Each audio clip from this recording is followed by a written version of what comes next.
Magandang araw po, Sir Jess. At sa lahat ng nakikinig sa inyo pong channel. Ako nga po pala si Mentong.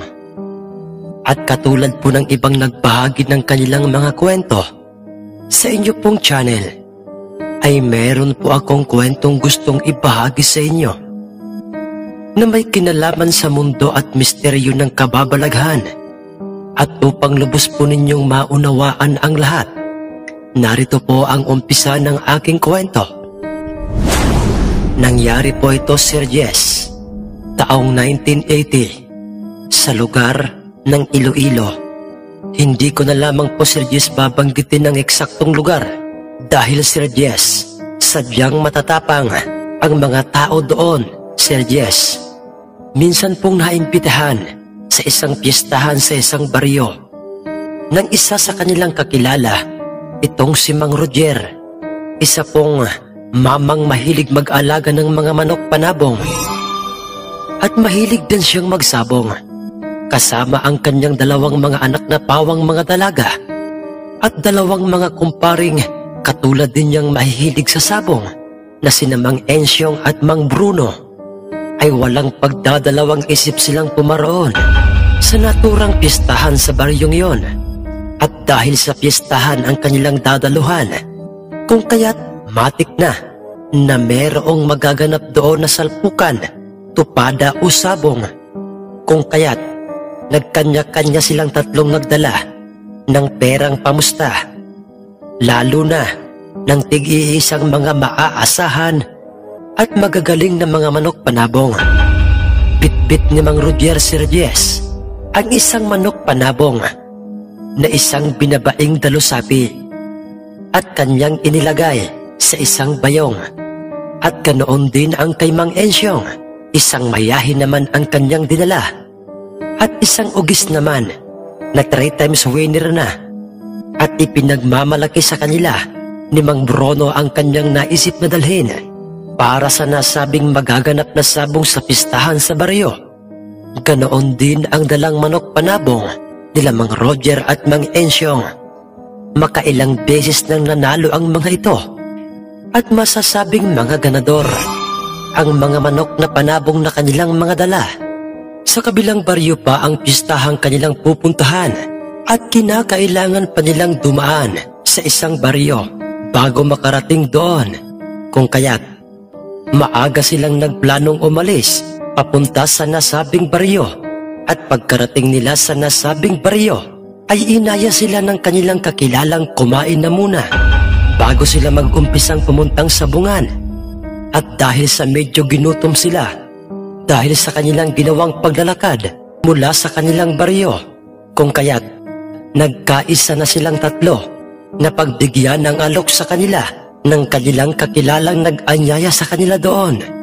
Pagbungad nila sa mesang nasa kusina, ay halos tumulo ang kanilang mga sipon at laway sa dami ng mga lutong karne o handang nakapatong sa mesa. Iba't ibang putahing mga handa ang kanilang mga nakita doon, katulad na lamang ng apritada, kaldereta at mayapot na dinuguan at iba pa ang kanilang mga nakita doon. Tuwang-tuwa pa ang isa sa kanyang mga anak na dalaga nang makita nito ang naturang dinuguan dahil sa isa yon sa kanyang paboritong ulam. Sige na mga pare, kumain na muna kayo at wag na kayong mahihiya pa. Ha ha ha ha. Mahirap pare ang pumuntang sabungan na walang laman ng tiyan. Hehehehe. Medyo malat ang boses na pagkakawika at alok sa kanila ng kanilang kakilalang nag-anyaya sa kanila doon. At yun na nga ang kanilang ginawa. Isa-isa na nga silang naupo sa mga upuang nakaabang na at sadyang inilaan para sa kanila. Nagsandok ng kanin sa bawat pinggang nasa kanilang harapan. At pagkatapos nilang malagyan ng mga kanin ang kanilang mga pinggan, ay marahan silang sumandok ng ulam sa mga putahing nasa gitna ng mesa. Ninanamnam na nila ang lasa ng magkahalong ulam at kanin sa kanilang mga bibig nang may maaramdamang kakaiba si Mang Roger sa putahing dinuguan. Kasalukuyan ng kanyang inunguya sa kanyang bibig, may naramdaman siyang parang medyo matigas ang lamang loob na inilagay o inihalo sa dinuguan. At parang isa itong buto. At dahil sa nagkataong wala doon sa kusina ang kanilang kakilalang nag-anyaya sa kanila, kung kaya't mabilis niya itong iniluwa mula sa kanyang bibig at sinalo ng kanyang isang palad. Paring Roger, anong problema? Tanong sa kanya ng kanyang kumparing nasa kanyang tabi na si Mang Ensyong.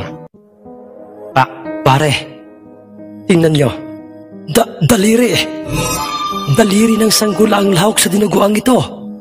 Halos pare-pareho silang nakaramdam ng kilabot at kamuntik-muntikan pa silang mapamura at mapasigaw, Sir Jess, matapos nilang iluwa lahat ng kani-kanilang mga kinain sa labas ng bahay ng kanilang kakilalang yon, sa medyo mapuno at madamong parte sa gilid ng kabahayan. Dahil doon ay nagpasya na lamang silang wag nang ituloy pa ang kumain at nag-isip na lamang sila ng palusot at wag nang ipahalata sa taong nag-anyaya sa kanila sa pistahang iyon ang kanilang mga nasaksihan. Mga pare, tapos na ba kayong kumain? Bakit tila parang walang bawas ang mga lutong ulam? Nagtatakang tanong sa kanila ng taong nag-anyaya sa kanila doon. Kuan pare, kasi ano nga ba ito? Pare, natatakam lamang kami sa unang tingin sa mga handang karne, ang kaso binawan na pala sa amin ng doktor ang kumain ng sobrang karne. Kaya kaunti na lamang ang aming kinain.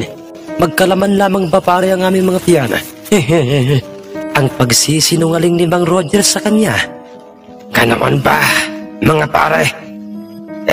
Teka, yung dalawang anak mong mga dalaga, bakit parang namumutla at parang hindi sila kumain?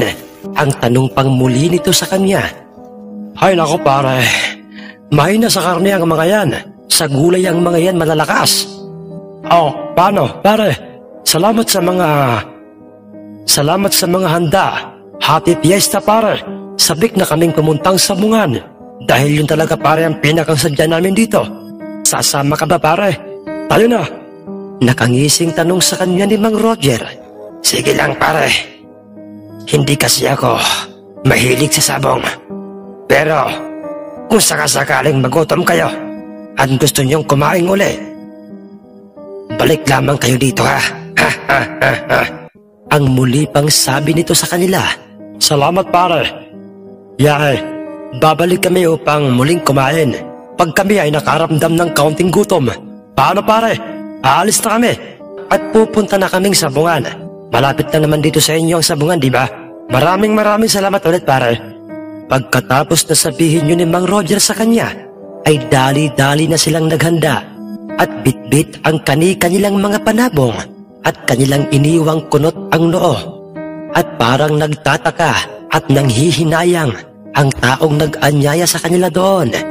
Binaybay nila ang daan kung saan malinaw nilang naririnig ang ingay ng sabungan. Kakaiba rin ang mga titig sa kanila ng bawat mga taong kanilang nakakasalubong sa daan. Parang Roger, alam mo na ba ang nasa isip ko? Kinakabahang tanong ni Mang Bruno kay Mang Roger. Oo pare. Nasa baryo ata tayo ng mga aswang. Sagot sa kanya ni Mang Roger. Kung ganoon pare, bumalik na tayo sa ating baryo. Baka abutan pa tayo ng gabi rito. Delikado. Nag-aalalang wika naman ni Mang Ensyong. Ay nako mga pare, tama kayo. Kaya lamang naito na tayo. Huwag na lamang nating ipahalata sa kanila at mag-asta na lamang tayong walang alam sa kanila. Mga anak, makinig kayo.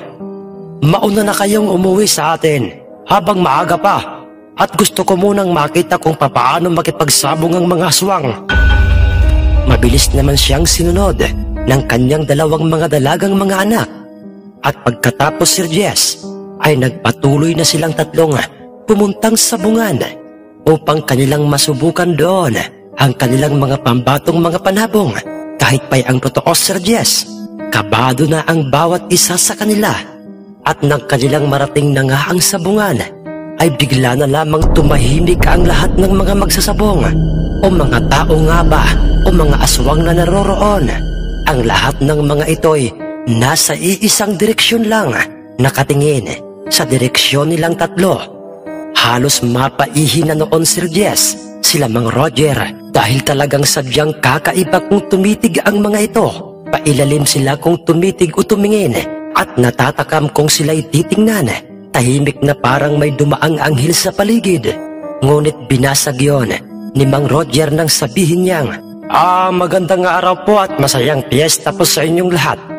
Nais lamang po naming itapat sa inyong mga panabong itong aming mga dalang pambato. Pambasag na wika ni Mang Roger. Mabilis ngunit pulido ang bawat kilos na nilapitan siya ng sentensyador. Pagkatapos ay kinuha nito ang kanyang dalang panabong na nasa kanyang bayong. Hinimas-himas ang balahibo ng kanyang dalang binabaing dalusapi at tinangtya ang bigat nito. Pagkatapos ay inilandas ng sentensyador ang kanyang paningin sa isang matandang may mahabang kulot-kuloting buhok at medyo kulubot na talaga ang balat at may nakaipit na sigarilyo sa kanyang makapal na labi at may hawak na isang alimbuyuging panabong. Ngumisi ito sa sentensyador na parang alam na niya ang ibig sabihin nito. Natutuwa kami mga tiyong dahil hindi namin inaasahang may mga taong katulad niyong makikipagsabong dito sa aming baryo. Sige, ang panabong ni Tatang Baltasar ang sa tingin ko'y nababagay sa inyong panabong na isang binabaing dalusapi. Iyon ay kung papayag ka tiyong ang mahinang pagkakasabi sa kanya ng sentensyador o kay Mang Roger. At pagkatapos ay itinuro sa kanya ng sentensyador ang direksyon ng matandang nasa gilid ng ruweda, nakapwesto at merong hawak na isang alimbuyuging panabong at merong dalawang lalaking nasa kanyang likuran. Marahil ay isa doon ay ang kanyang magtatari. Maximo, pumarito ka. Ang tawag ng sentensyador sa isang lalaking may suot na belt bag at pagkalapit nito sa kanya nag-uwika sa kanya ang sentensyador ng, mga tiyong, siya si Maximo. Isa siyang magaling na magtatari dito sa aming mismong baryo at siya ang magtatari sa inyong mga panabong. Pero, iyon ay kung papayag kayo. Mahirap na kasi at baka isipin niyong dayain namin kayo. May diin at makahulugang wika sa kanila ng nasabing sentensyador. Sige lang. Okay na sa amin na siya ang magiging magtatari sa aming mga panabong. Malaki naman kasi ang tiwala namin sa abilidad ng aming mga panabong. Sagot naman sa kanya ni Mang Roger na siya namang pagsang-ayon ni Mang Ensyong at Mang Bruno. Kung ganoon mga tiyong, sige, umpisahan nyo ng tarian ng inyong mga panabong at ihanda na rin ninyo ang perang inyong ipupusta. Ang wika pang muli ng nasabing sentensyador sa kanila at doon lang muling nagsimulang magsigawan at naghiyawan ang mga aswang na nagpapanggap lamang na mga tao na nasa labas ng sabungan na gawa sa sinaunang sabungang kalimitang makikita sa mga liblib na lugar o baryo. Pabilog ang mga bakod na nagsisilbing harang, walang bubong, at ang nagsisilbing bubong ay ang mga dahon ng malalaking punong talisay, malayo at may ilang distansya sa mga kabahayan ng baryo, hanggang sa nag-umpisa na ngang tinarian ng magtataring si Mang Maximo ang kanilang panabong na isang binabaing dalusapi, at ganoon din ang kanilang nakitang ginawa sa kabilang panig. Abalang-abala sa pagsipat ng tari ang magtatari ng matandang si Mang Baltasar. Ngunit nang aksidenteng mapadako sa kanila ang tingin ni Mang Roger, ay may napansin lamang siya at nakitang kakaibang ginawa ng matanda sa kanyang alimbuyuging panabong. Dahil Sir Jess, nakita niya itong pinainom ng kanyang laway ang kanyang alimbuyugin sa paraang ipinasok nito ang nakasaradong tuka ng alimbuyugin sa kanyang bibig. Hindi lamang yun, Sir Jess. Nakita pa niya itong parang merong isinusubong pilit at ipinapakain sa kanyang alimbuyugin. Hindi niya ito masyadong nakita, ngunit parang kulay puti ito at pino. Para itong kiniskis na isang bagay. Hindi na lamang ito binigyang pansin pa ni Mang Roger at inisip niyang baka pagkain lamang yon na karaniwang ipinapakain ng isang magsasabong sa kanyang alagang panabong. Hanggang sa matapos na ngang makompleto ang pusta para sa dalawang magkatunggaling panabong, ay pinagharap na sila ng sentensyador sa gitnang bahagi ng ruweda. Aminado silang tatlong nakakaramdam sila ng matinding kaba dahil sa medyo mabalasik at agresibo din kung titingnan ang alimbuyugin ng matandang si Mang Baltasar. Nagpupumiglas itong pilit sa kamay ng matandang, parang gusto na nitong atakihin ang binabaing dalusaping kasalukuyan ng hawak nang naglalakad papuntang gitnang bahagi ng ruwedang si Mang Roger. Hindi pa man ito isinasabak sa laban, ay pansin na ni Mang Roger na parang kakaiba ang inaasal ng kanyang dalusapi, para kasing hinihingal na ito at makikitang katulad nilang tatlong kinakabahan na rin ito para sa magaganap na laban. Dahilan yon, Sir Jess, upang makaramdam si Mang Roger ng biglaang pagdagundong ng kanyang dibdib, dahil noon lang naging ganoon ang inasal ng kanyang dalusaping yon, para kasi itong takot na takot sa alimbuyugin. Kalma lang, kaya mo yan, sisiw lang yan kung ikukumpara sa mga naunang tinalo mo. Pabulong pa niyang wika sa kanyang dalusapi. Nakahanda na ba kayong dalawang bitawan ng inyong mga panabong? Tanong sa kanila ng sentensyador nang silang dalawa ay tuluyan na ngang magkaharap sa gitna ng ruweda. Nakita pa ni Mang Roger na pangisi-ngisi pa ang matanda habang panay ang punas nito ng kanyang laway sa gilid ng kanyang bibig, hanggang sa matapos na nga nilang alisin ang kaluban ng bawat tari, ay inumpisahan na nga nila itong pinagharap at magkasabay na ibinaba at binitawan. Pumanat kaagad, Sir Jess, ng pagpalo ang alimbuyugin sa nasabing dalusapi. Tumalasik ang dalusapi.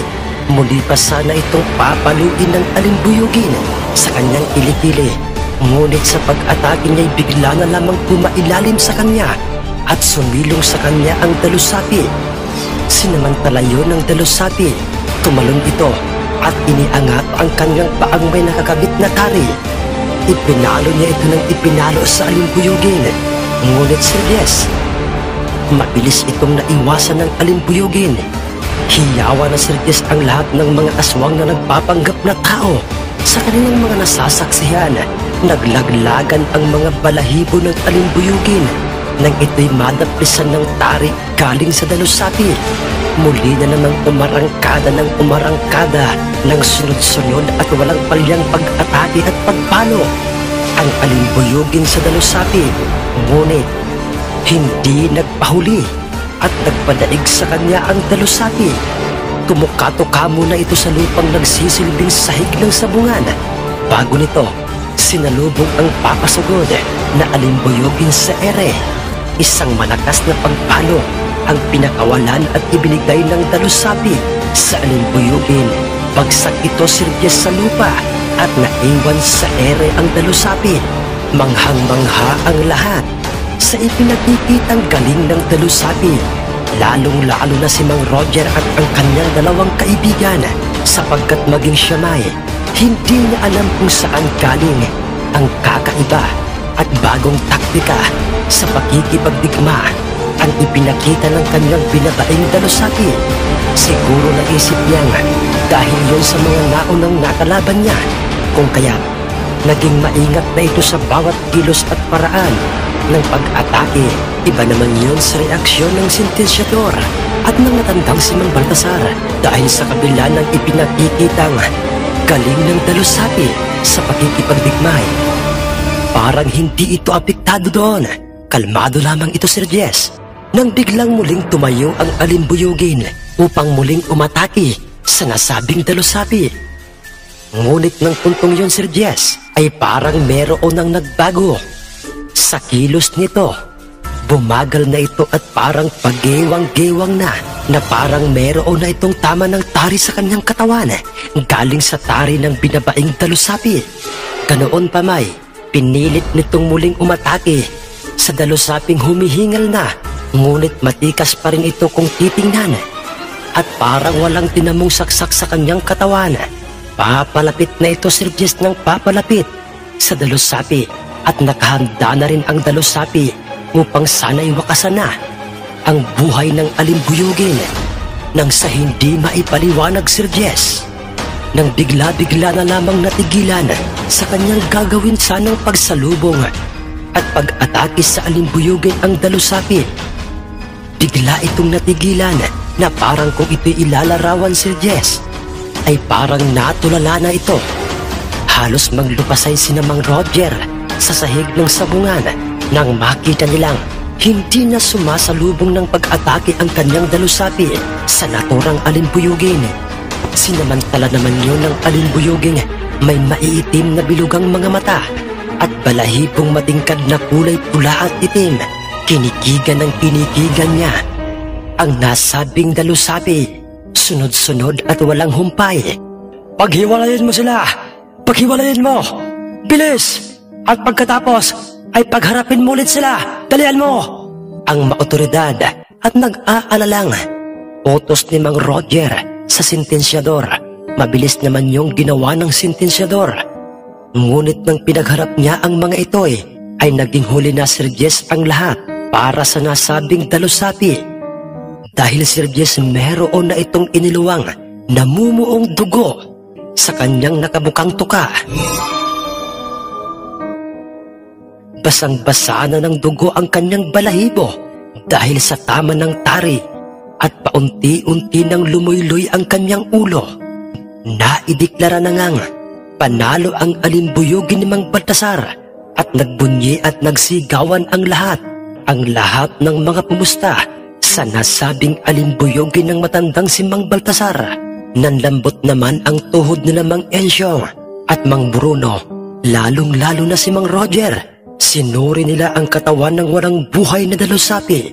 Tagtad ito ng tama ng tari sa iba't ibang parte ng kanyang katawan.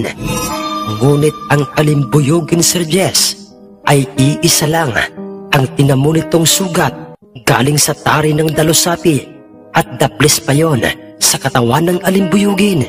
Nagkaroon ng agam-agam o kutob sila Mang Roger na baka dinaya ng magtataring si Maximo ang pagkakakabit ng tari sa kanilang dalusapi. Kung kaya't, sandali, meron pa kaming 2 panabong. Ganoon din ang perang pamusta. Pinaghandaan talaga namin ang piyestang ito. Pasigaw na pagkakasabi ni Mang Roger sa sentensyador ng sabungan habang iniaabot na nito ang bihag na dalusapi kay Mang Baltasar. Ano po ang gusto niyang mangyari, mga chong?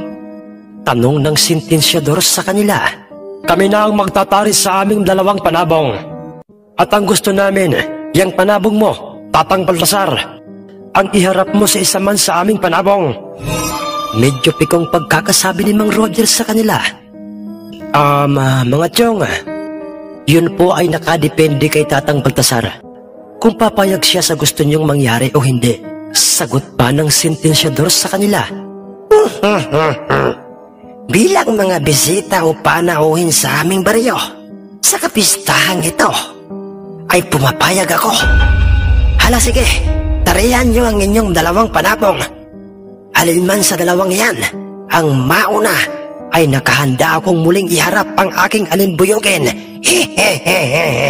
May lamang pagkakasambit sa kanila ng matandang si Mang Baltasar habang makikitang matatalim ang mga titig sa kanila ng mga nagpapanggap na tao sa labas ng sabungan na parang natatakam sa kanila ang mga ito.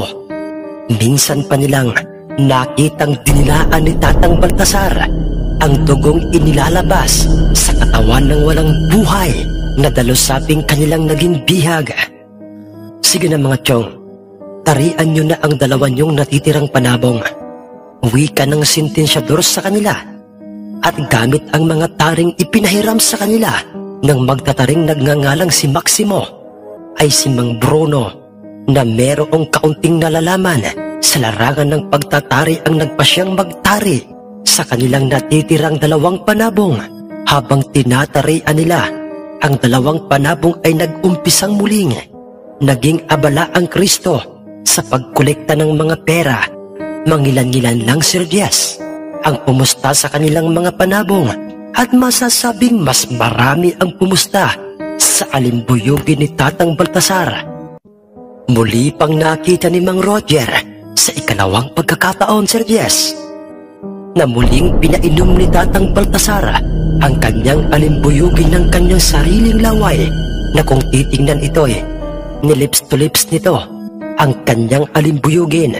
Kasunod ay meron itong dinukot sa kanyang bulsa at may inilabas na isang nalagyang maliit na bote at merong lamang puting pulbos. Naglagay siya ng nasabing pulbos sa kanyang palad at pilit niya itong isinusubo sa bibig ng kanyang alimbuyugin habang kasalukuyang hawak yon ng isa sa mga lalaking kasama niya. Malakas ang kutob ni Mang Roger na ang puting pulbos o parang kiniskis na yon ay ang nagbibigay ng kakaibang liksi, tapang at galing sa panabong ng matanda. Isang mutyang kalimitang ginagamit ng isang magsasabong para sa kanilang mga manok na panabong. Ngunit naiiba ito sa lahat ng mutya, kung totoo mang mutya iyon, dahil ito'y ipinapakain o isinusubo sa isang panabong sa halip na ito'y ilagay sa pinilipit na palara at isisiksik sa paanan ng manok. Ganoon pa may, hindi niya ito muling pinansin sa ikalawang pagkakataon. Maingat ng hawak ni Mang Ensyong ang kanyang panabong na meron ng tari ng isang mayahing merong maskulados na pangangatawan. Mas matangkad ito at di hamak na makisig pa ito kung titingnan sa alimbuyugin ni Tatang Baltasar, at matingkad na matingkad ang kulay pulang balahibo nito. Papalapit na siya sa gitnang bahagi ng ruweda kung saan naghihintay na doon si Tatang Baltasar. At ang nasabing sentensyador, dumagundong na naman sa hiyawan at sigawan ang paligid ng sabungan. Kasabay naman noon ay ang malakas na pagtambol ng dibdib ni Mang Ensyong dahil sa tindi ng kaba. Pakiramdam niya ay may mga dagang naghahabulan sa kanyang dibdib. Natatakot siya at nag-aalalang baka magaya sa dalusapin ni Mang Roger ang kanyang panabong na isang mayahin. Ngunit nagpupumiglas na ito sa kanyang kamay, simbolo na kondisyon ito at nakahanda na itong pumatay ng kanyang makakatunggali. Iyo, bakit di lahat nangangatog yan? Nangangatog yung mga tuhod mo.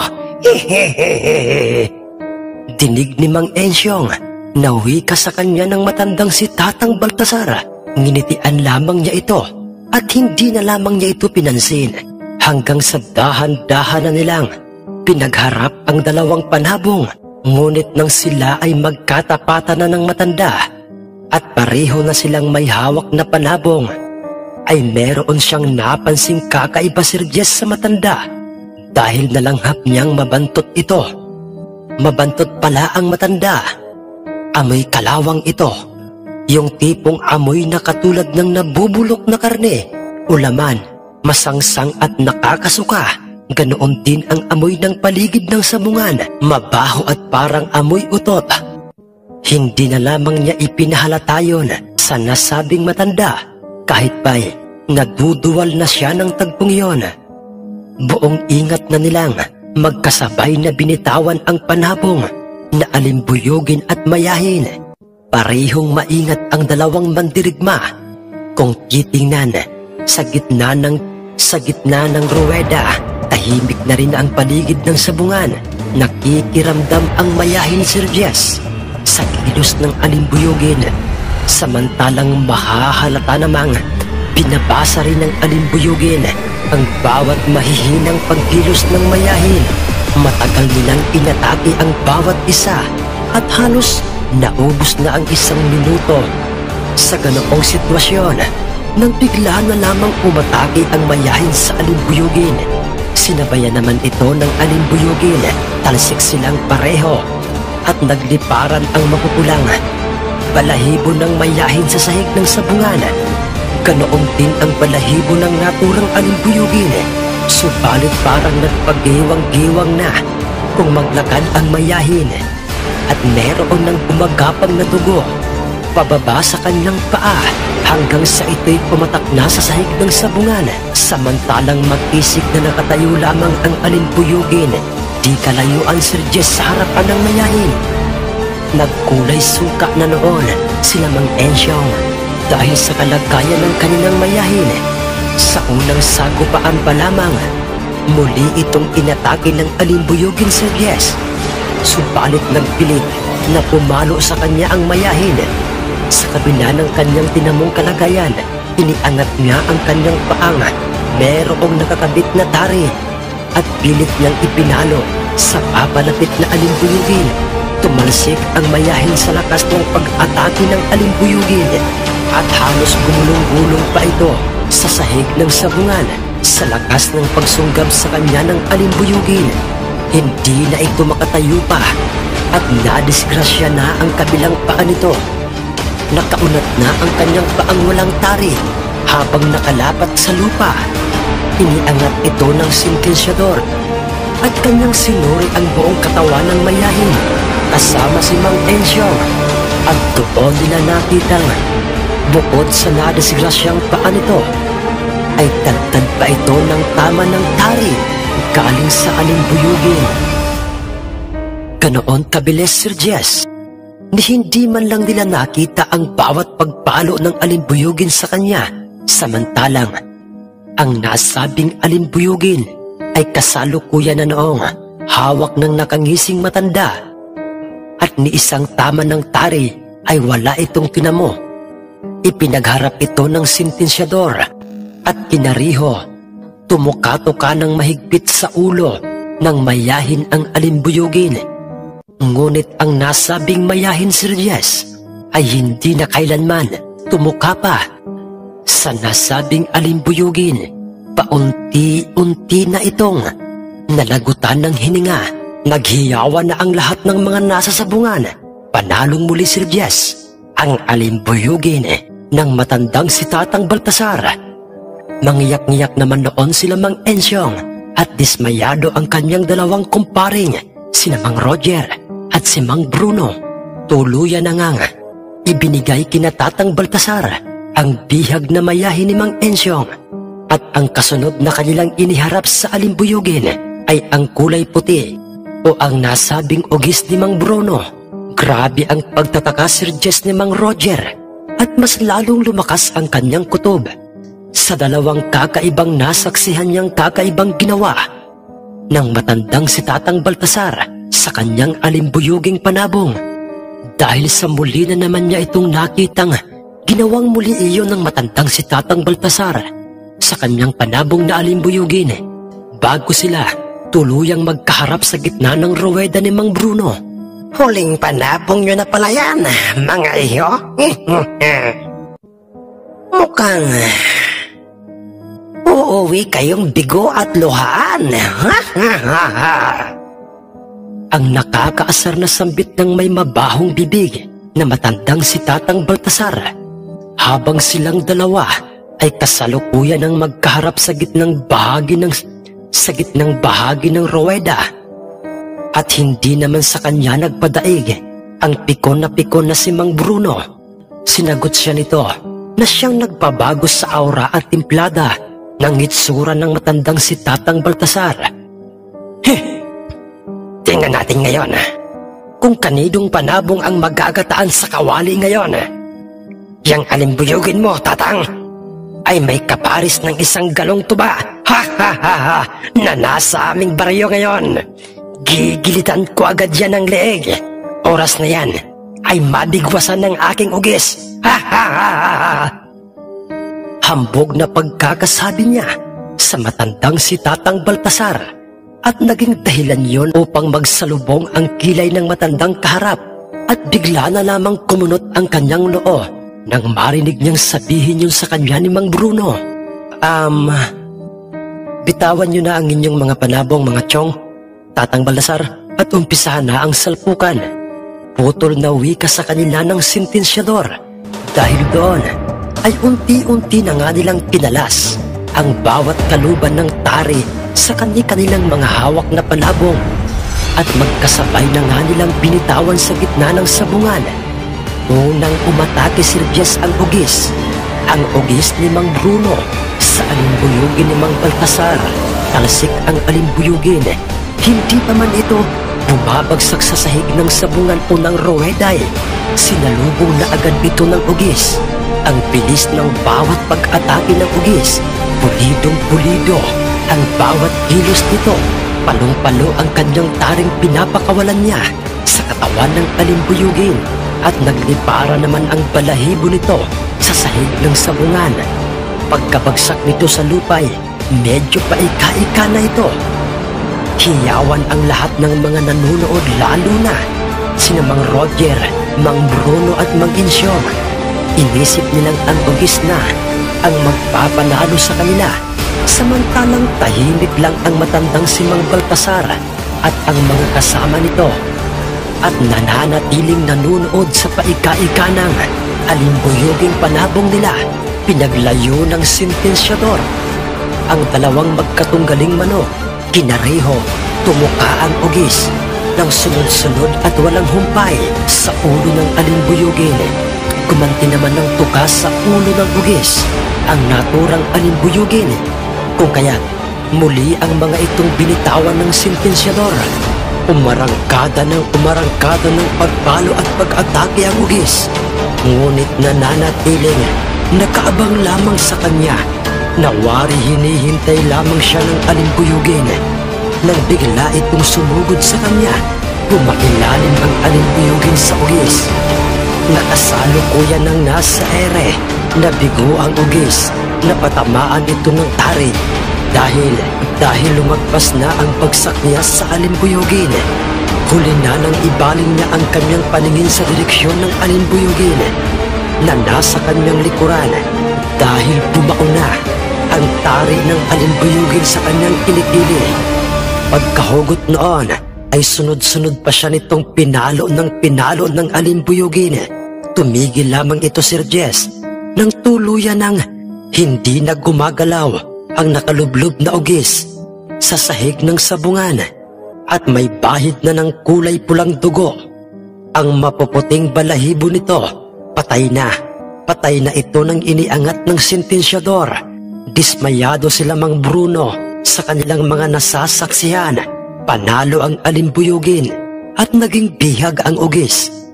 Dinila-dilaan pa ng matandang si Mang Baltasar ang dugo ng ugis nang ito'y gumapang sa kanyang kamay at kanyang tiningnan ng nakakakilabot.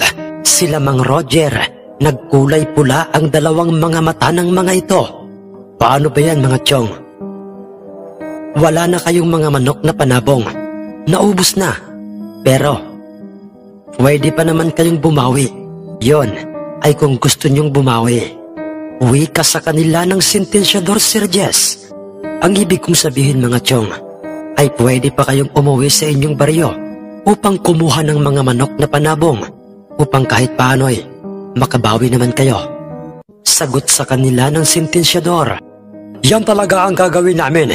Pero bukas na bukas pa kami babalik dito upang magdala ng mga panabong na manok. Babawi kami.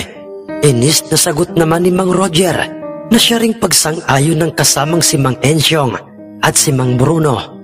Susunod, mga iho, ay magdala naman kayo ng panabong na magandang pumalo. At saka, magsama na rin kayo ng batikang magtatari nang hindi naman kayo mapahiya sa pistahan dito sa aming baryo. Di ba, mga kasama? Nakakalokong wika sa kanila nang papalapit na matandang si Mang Baltasar habang hawak-hawak na ng kanyang kanang kamay ang dalawang magkadikit na paa nang wala ng buhay na ugis. Bumusangot naman at nagmistulang yerong nilukot ang hitsura nilang tatlo nang kanilang marinig yon na sinabi sa kanila ng matanda, "Sige, Tatang, hintayin mo ang aming pagbabalik dito bukas. Dahil bukas na bukas din, Tatang, ay magiging iba ang takbo ng sabong dito. Dahil ang mga tayong katulad namin ang magpapahinto sa kahambugan mo.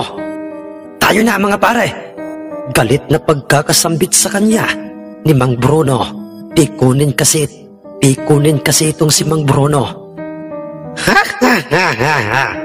Mga dayong talunan! Ha ha ha ha ha ha!"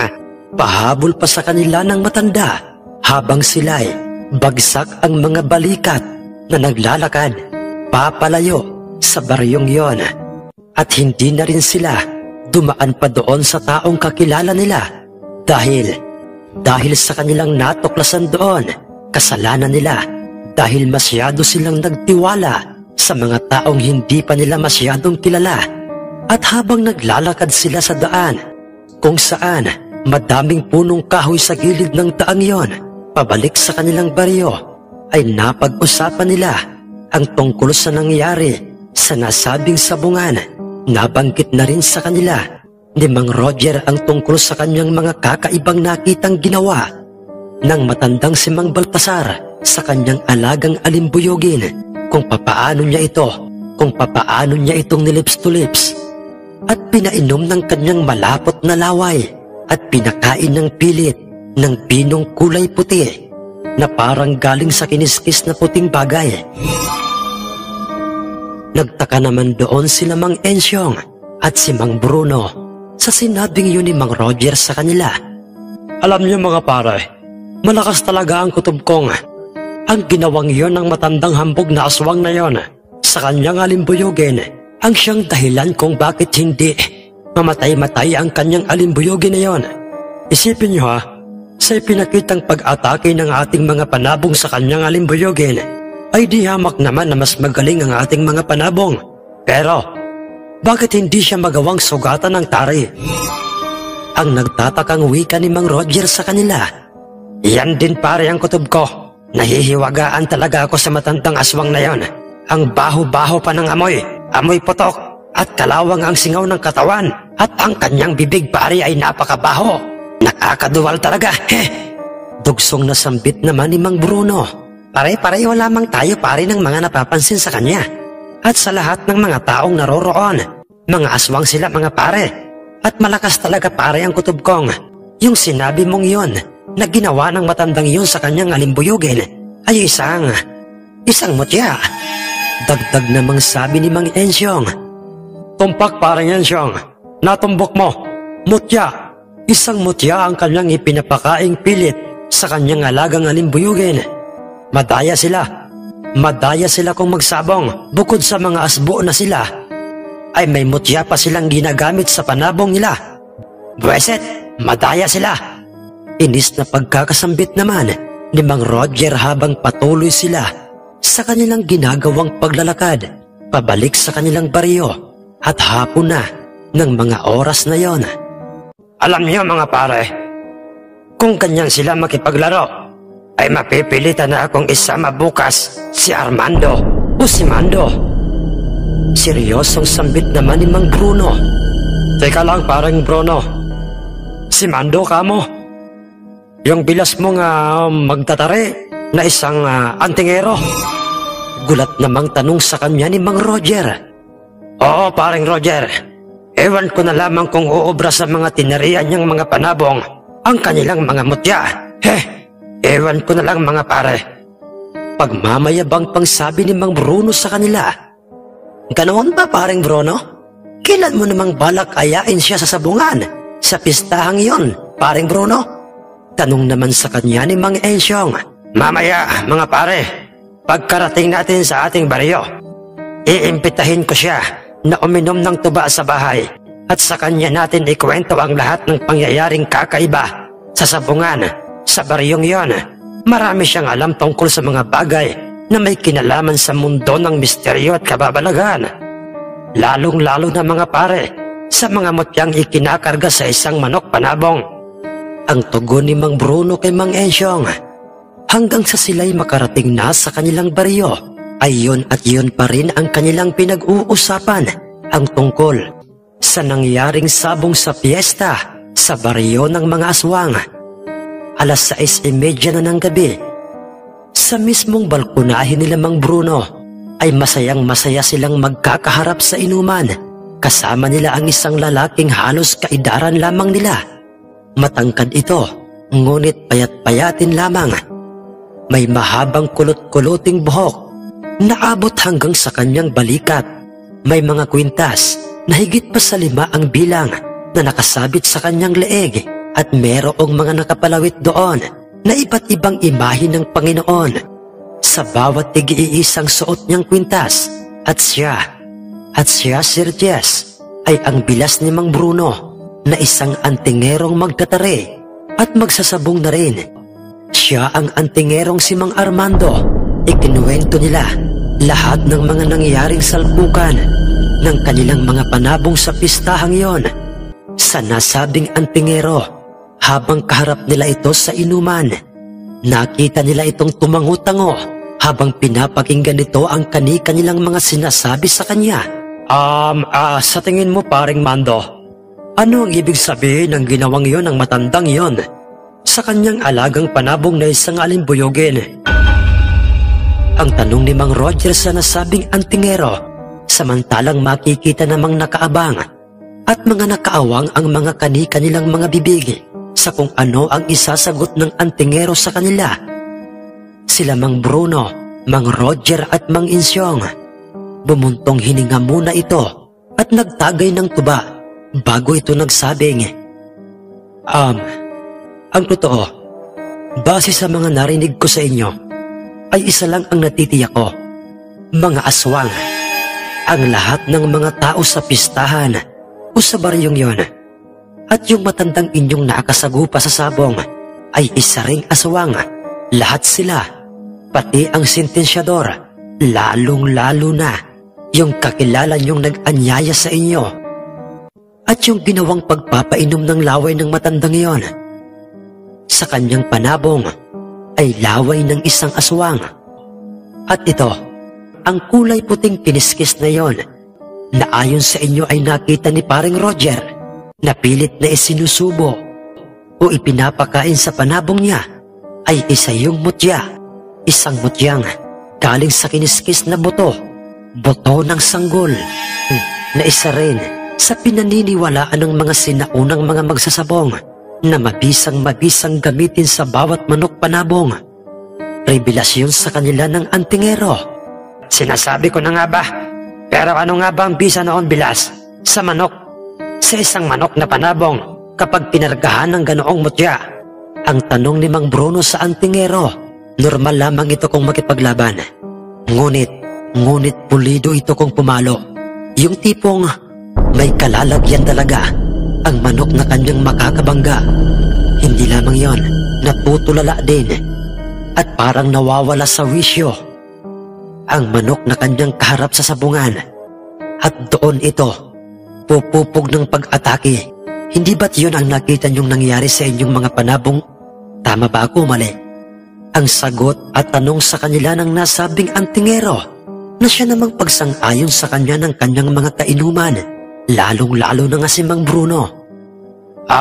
Bilas, may paraan pa ba para makontra yung mutyang yon, Bilas? O ang ibig kong sabihin ay, kayang-kaya ba natin siyang kontrahin?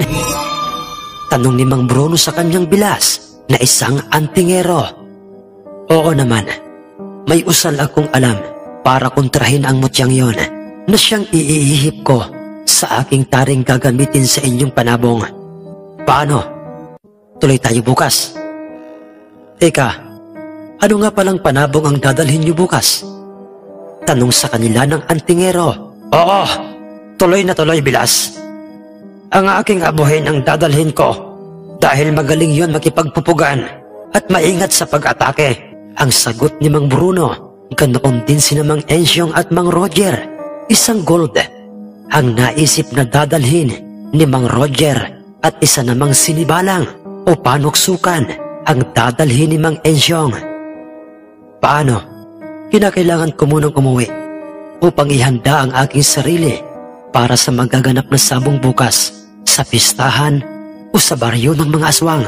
Paalam sa kanila ng nasabing antingero at hindi na lamang nila ito pinilit pang uminom o tumagal sa kanilang inuman dahil alam nilang may ginagawa pa itong dasal sa tuwing sasapit ang takdang oras ng kanyang pagdarasal upang mapanatili ang bisa ng kanyang anting-anting. Kinaumagahan ay maaga silang nagising at naghanda ng kanilang mga sarili at ng kanilang mga dadalhin. Sa nasabing pistahan sa baryo ng mga aswang, isinilid nila sa kani-kanilang mga bayong ang kani-kanilang mga panabong na kanilang muling ipambabato, lalong-lalo na sa alimbuyogin ni Mang Baltasar. At sa mismong bahay nila Mang Bruno ay doon sila nagkita-kita. At nang makumpleto na silang apat kasama ang antingero, ay nagpasya na nga silang maglakbay papuntang baryo ng mga aswang. Tinahak nila ang paanan ng bundok at nang sa tansya nila malapit na sila sa naturang baryo ay narinig nila at nakitang umuusal ng mga pambihirang dasal ang naturang antingerong si Mang Armando, at yon ay upang hindi siya agad-agad makilala at mahalata ng mga aswang sa baryong yon na siya ay isang antingero. Dahil ang totoo po, Sir Jess, ang kanyang pagiging antingero ay hindi bulgar o kalat sa kanilang baryo. Mangilan-ngilan lamang ang nakakaalam noon at kabilang na nga doon itong sila Mang Bruno. Itinago niya at kanyang inilagay sa lalagyan ng kanyang mga tari ang kanyang mga suot-suot na mga kwintas at kanyang tinalian ang kanyang medyo mahabang kulot-kuluting buhok. At kung titingnan siya isa na lamang siyang ordinaryong magtatari. Pagkalapat na pagkalapat ng kanilang mga paa sa lupang nasasakupan na ng baryo ng mga aswang ay kakaiba na ang aurang nararamdaman ng kasama nilang antingero sa naturang baryo. Palingalinga ito sa paligid habang diretso sila at tahimik sa kanilang ginagawang paglalakad. Kanila nang nakikita ang mga residente doong. Matatalim ang titig sa kanila, titig na parang gusto silang gawing handa sa kapistahang yon. Ngunit hindi tumatagal sa titigan ang mga ito dahil kusa silang yumuyuko sa kanila kapag kasila'y tinititigan nila. At ang iba naman sa kanila pasimpleng inililihis sa ibang direksyon ang kanilang mga paningin. Wag na wag niyong ipakita sa kanilang natatakot tayo sa kanila. Ipanatag niyo ang inyong isip. Pabulong na pagkakasabi sa kanila ng antingerong si Mang Armando. Ikinagagalak naming lahat na muli namin kayong makita sa sabungang ito, mga chong. At aba, may kasama na kayong sa tingin ko'y isang magtatari at saka mga panabong na nasa loob ng 3 bayong. Mukhang mas maganda ang salpukang matutunghayan ng lahat ngayon ang wika sa kanila ng nakangising sentensyador nang sila ay tuluyan na ngang makarating sa mismong sabungan. Sigurado na ba kayong magagaling ang mga dala niyong panabong? Nabitin kasi ako sa laban ng aking alimbuyugin kahapon. Ang pang-aasar sa kanila ng matandang si Mang Baltasar na nooy nasa likuran ng sentensyador kasama ang kanyang mga bataan at hawak-hawak nito ang kanyang alimbuyoging panabong. Kaagad namang nakaramdam ng pagkainis si Mang Roger sa kanya kung kaya't, "Tatang, huwag ka namang magbigkas ng mga ganyang salita dahil hindi lahat ng araw ay linggo. O ang ibig kong sabihin ay baka maubos ang swerte mo. Ganto na lamang ang gawin mo, tatang. Habang hindi pa nag-uumpisa ang sabong, ay bakit hindi mo na lamang painumin ng laway mo ang iyong alimbuyoging yan at pilitin mong isubo ang kiniskis na buto? Ang inaalala ko lamang kasi, tatang, baka kasi makalimutan mo." Ha ha ha ha ha. Ang pang-aasar sa kanya ni Mang Roger. Napabungis-ngis tuloy doon sila Mang Bruno at maging si Mang Ensyong, samantalang si Tatang Baltasar ay nagngingit-ngit na sa galit sa kanila. Umpisahan na ninyong tarian, alinman, sa 3 panabong na inyong mga daladala, mga tiyong. Sabat naman ng sentensyador sa pagitan ng mga nag-iinit na tigmagkabilang panig hanggang sa inumpisahan na ngang lagyan ng tari ng pasimpleng umuusal na antingerong si Mang Mando ang taring kanyang maingat na ikinakabit sa paanan ng abuhing panabong ni Mang Bruno. Panay ang kanyang ginagawang pag-usal sa hangin. Pagkatapos ay pasimple niyang marahang inilapit ang kanyang bibig sa talim ng tari at kanya itong inihipan ng banayan. Pagkatapos ay mabilis niyang ipinasok ang kaluban ng tari. Nagkatitigan sila Mang Roger sa isa't isa at ganoon din ang ginawa ni Mang Mando. Unang naturang antingero, tinitigan niya isa-isa ang mga ito at parang sinasabi niyang iyon ang sumpa o ang kukontra sa mutyang kasalukuyan ng ipinapakain o isinusubong pilit ng matandang si Mang Baltasar sa kanyang alimbuyuging panabong. Pinainom niya ng kanyang mayapot at mabahong laway at dahan-dahan nitong ibinaling sa kanilang kinaroroonan ang kanyang paningin. Ngumisi pa ito ng nakakatakot at makahulugan matapos na maayos ang pusta sa panig ng abuhin at ng alimbuyugin ay nagpasya na ang sentensyador na pagharapin na sa gitnang bahagi ng ruweda si Tatang Baltasar. Bit-bit ang kanyang malaaswang na alimbuyugin. Ganoon din ang ginawa ng antingerong magtataring si Mang Mando. Pinilit niya at sinikap niya ang kanyang sarili na huwag iparamdam at ipahalata sa matanda na siya ay mayroong kargada sa kanyang katawan at ang dahilan noon ay upang huwag masira ang magaganap na sabong at higit sa lahat ay upang hindi maalarma ang mga ito at gumawa ng masamang hakbang laban sa kanila sapagkat ang talagang pinakang sadya nila doon o sa baryo ng mga aswang ay ang kontrahin lamang ang mutyang galing sa kiniskis na buto ng sanggol at maaaring naging biktima nila ang pinanggalingan ng butong iyon. Umpisahan nyo ng talasin ang mga kaluban sa bawat tari ng inyong mga hawak na panabong at pagkatapos ay umpisahan nyo ng bitawan. Maliwanag ba? Dinig nilang dalawang wika ng sentensyador sa kanila at pagkatapos nilang gawin yon ay paunti-unti na nga nilang inilapat at binitawan sa sahig ng sabungan ang kani-kanilang mga hawak na panabong.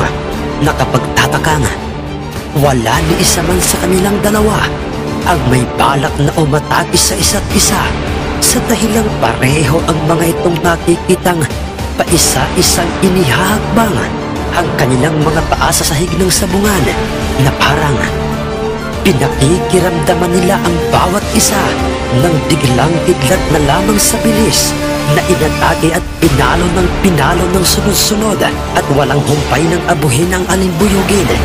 Tumalasik ang alimbuyugin palayo sa abuhin ni hindi nito nagawang ibalansi ang kanyang katawan sa lupang kanyang binagsakan.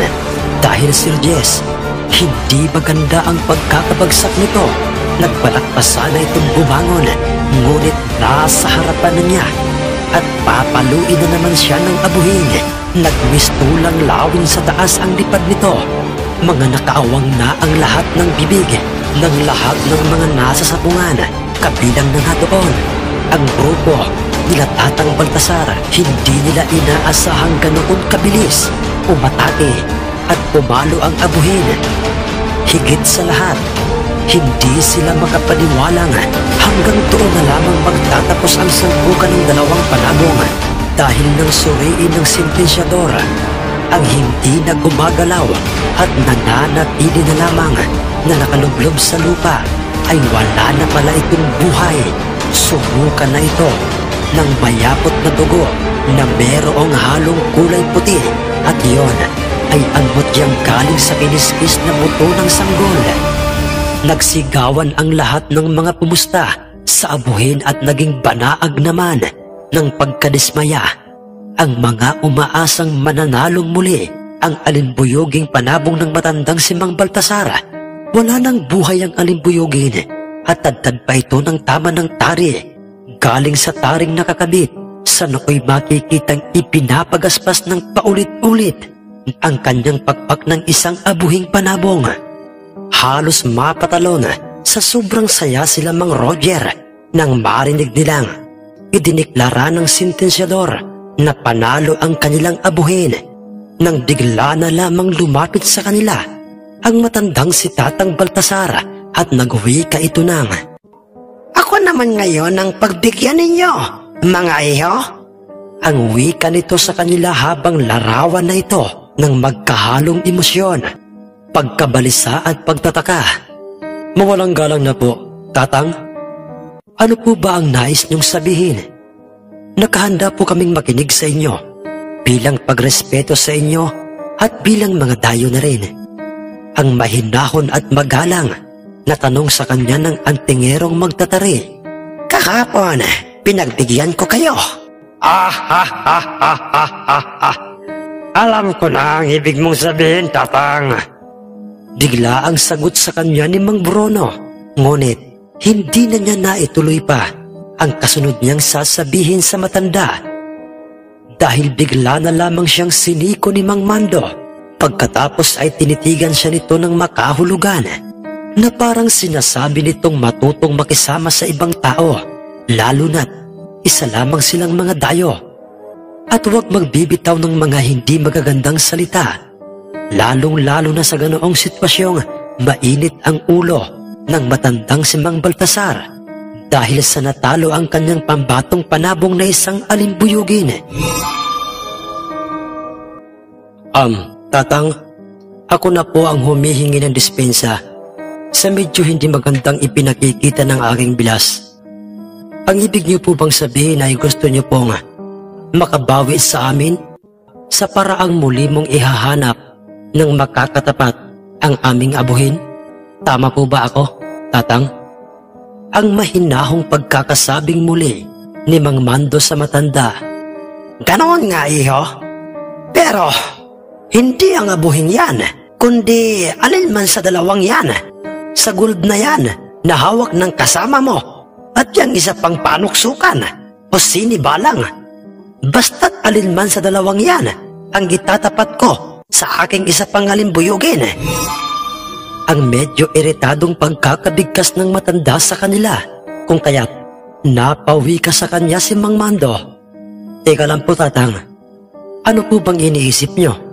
Bakit hindi po itong aming abuhin ang itapat nyo sa inyong sinasabing isa pa sa inyong panabong na alimbuyugin?" Dahil parang may napapansin lamang akong kakaiba sa inyong panabong, lalong-lalo na sa'yo, iho. Ang diretsong wika nito kay Mang Mando, samantalang nananatili lamang tikom ang mga bibig ng tatlong sina Mang Roger, Mang Bruno at Mang Ensyong ng mga sandaling yon, na kahit pa'y gustong-gusto nilang sumagot sa matanda, ngunit pinilit na lamang nilang wag nang ituloy yon dahil baka maglikha lamang yun ng gulo. "Ang ibig po ba ninyong sabihin ay meron kaming mutya, sapin o anting-anting na aming ikinakabit sa aming panabong?" Tanong niya pa sa matanda. "Parang ganoon na nga, iho. Dahil ang totoo, wala pa ni isang dayo sa aming baryo ang nakakatalo sa aming mga panabong. At ngayon lamang ito nangyari. Ngayon lang, sa kauna-unahang pagkakataon. Kaya mga iho, lalong-lalo ka na isang magtatari at siyang nagtari sa abuhing yan. Sabihin mo ang totoo. May inilagay ka bang mutya sa abuhing yan? Sabihin nyo ang totoo. At baka hindi na kayo makabalik pa ng buhay sa inyo." Ang may paninindak na wika sa kanila ng matanda, kasunod ng pangangalit ng ngipin nito, at paunti-unti nang namumula ang kanyang mga bilugang mga mata. Tumutulo na rin ang kanyang mabahong laway. Ganoon po ba, Tatang? Sige po, tamang-tama. At hindi ko pa naaalis ang dugo ang tari ng abuhing ito. Bakit hindi niyo po tingnang maigi kung meron nga akong ikinarga o isiningit sa paanan ng abuhin malapit sa tari na isang sapin o mutya na gaya po ng sinasabi ninyo. Tingnan niyo pong maigi, tatang, at aalisin ko ng paunti-unti ang taling ito na aking ipinulupot sa tari at sa paanan ng abuhin. Ang hamon niya sa matanda at ganoon na lamang ang gulat at mas lalo pang nakaramdam ng matinding inis ang matanda nang malinaw niyang nakitang ni isang papel o palarang ibinilot at isiniksik doon ay wala siyang nakita. Taliwas yun sa kanyang inaasahan. Ngayon po, tatang, nakita naman po ninyong malinis ang paanan ng manok na ito. At ni isang bagay o bakas ng mutya ay wala kayong nakita. Isa lamang po ang nasisiguro ko at natitiyak ko sa inyo, tatang, wika pang muli ni Mang Mando sa kanya. Anong ibig mong sabihin, iho? Sa tingin ko, tatang, ay napapanahon na para matalo ang inyong alimbuyugin at nagkataon pang araw ng piyesta sa inyong baryo ang pagsisinungaling pa ni Mang Mando sa kanya. Hindi yan totoo. Basta, ngayon din, tarian nyo isa man sa dalawang panabong na yan at patatarian ko rin ang isa ko pang halimbuyugin at tinitiyak kong hindi na muling mauulit pa ang nangyari kanina. Pagkatapos na sabihin nyo ng matanday, bigla na lamang itong tumalikod sa kanila nang walang paalam.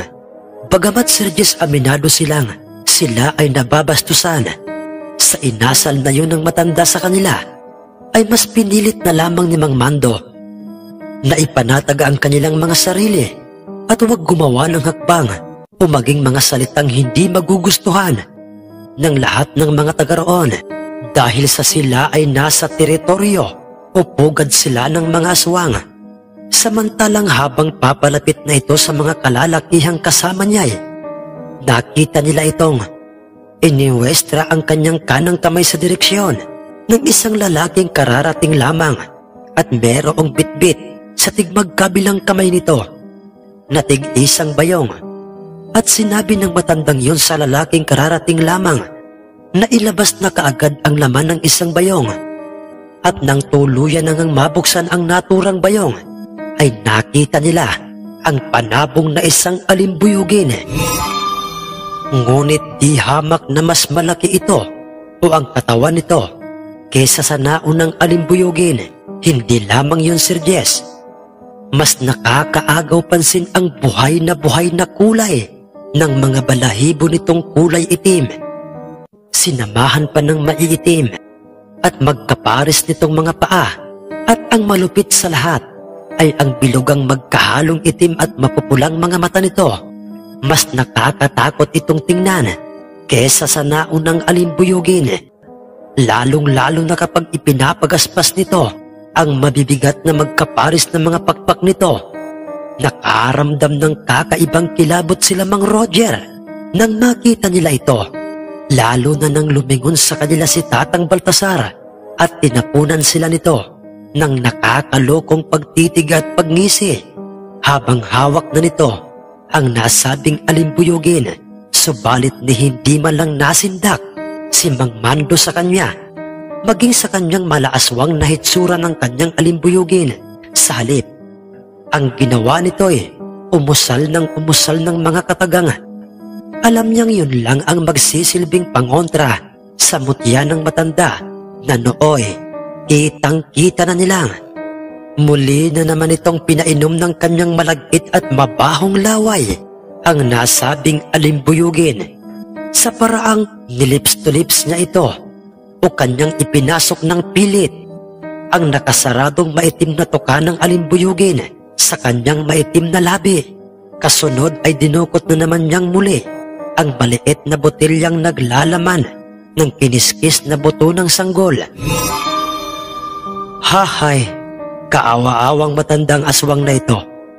Wala na ba siyang ibang alam na gawin? Kundi yan na lamang palagi? Ang lagyan ng mutyang kiniskis na buto ng sanggol, ang kanyang alimbuyuging panabong, at painumin ng kanyang nakakadiring laway. Hala, sige paring Roger, ihanda mo na yung hawak mong malaginto o isang gold at atin ang lagyan ng tari. nakangisi at pailing-iling na wika ni Mang Mando. At yun na nga ang ginawa ni Mang Roger. Muling umusal ng pasimple ng mga kataga si Mang Mando at hindi kagaya ng naunang ginawa niya sa nasabing abuhin, na sa halip na ang talim ng tari ang kanyang hipan matapos niyang umusal, ay ang mismong loob ng kaluban ng tari ang kanyang pasimpleng inihipan. Pagkatapos ay mabilis niya nang ipinasok doon ang naturang talim ng tari. Biglang napaiktad ang naturang gold. Matapos niyang ipasok ang taring nasa kanyang paa, at parang bigla-bigla na lamang itong bumalasik. Dalhin niyo na rito ang inyong mga panabong, dahil kompleto na ang lahat ng mga pusta, at pati ang inyong mga pusta, mga tiyong. Sa sinabing yun ng sentensyador, ay otomatiko na ang dalawang naglakad. Palapit sa naturang sentensyador, marami pang mga sinabing puro kausbutan o kahambugan ang matanda kay Mang Mando, mga papuri sa kanyang alimbuyugin, at pangpupula naman sa hawak niyang gold. Ngunit pinigil na lamang niya ang kanyang sarili at hinayaan na lamang niya itong magyabang na magyabang. Paunti-unti na nga nilang kinakalas ang maliit na taling nakakonekta sa bawat kaluban ng kanilang mga panabong. Saka magkasabay na nga nilang ibinaba at inilapat sa sahig ng sabungan, nang bigla na lamang unang umatake o sumugod ng sunod-sunod sa gold ang naturang alimbuyugin ng matanda. Subalit dumaplis lamang ito sa katawan ng gold.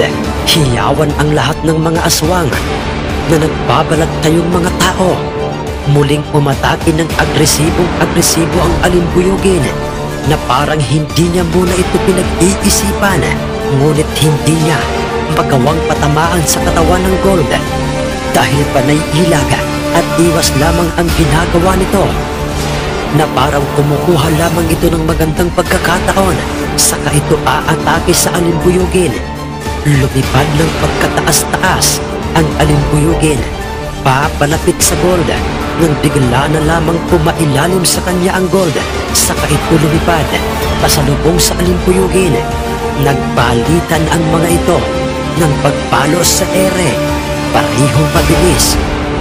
Ang bawat pagpaon nila ng tari sa kanilang katawan, parehong naglaglagan at nangalat ang kanilang mga balahibo sa sahig ng sabungan.